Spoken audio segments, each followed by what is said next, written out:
Can Christians own guns? I get that this is a controversial question, especially at this particular moment in our nation's history where we can't seem to agree on much of anything.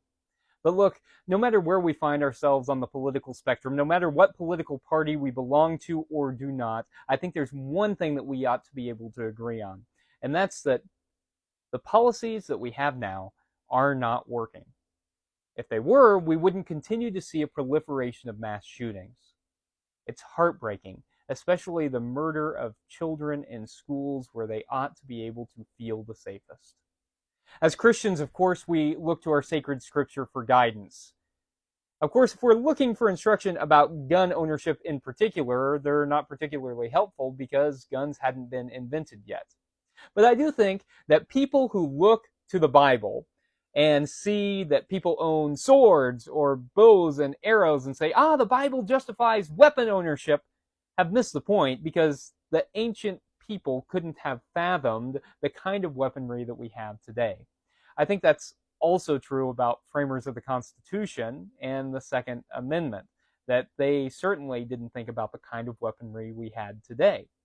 I think where the sacred scripture is valuable is looking at how we are to live our lives. And so I think Jesus talked about how it is that we work for a more just, more compassionate, more loving, more caring world, and that we are to love one another, even our enemies, and we work for forgiveness and reconciliation.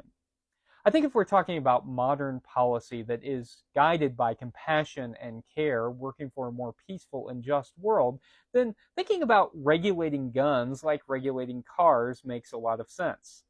That you go in and you have to take a series of tests, that there is a written test, that there's practical tests, that you have to have insurance, that has to be reviewed on an annual basis or a semi-annual basis, that maybe there's even an added mental health exam, and certainly that the number and types of weapons that you can own are limited. So you can't have large capacity magazines, you can't have assault rifles that are only to do harm. I think that this kind of solution would go a long way and ought to be something that pretty much everyone can agree upon.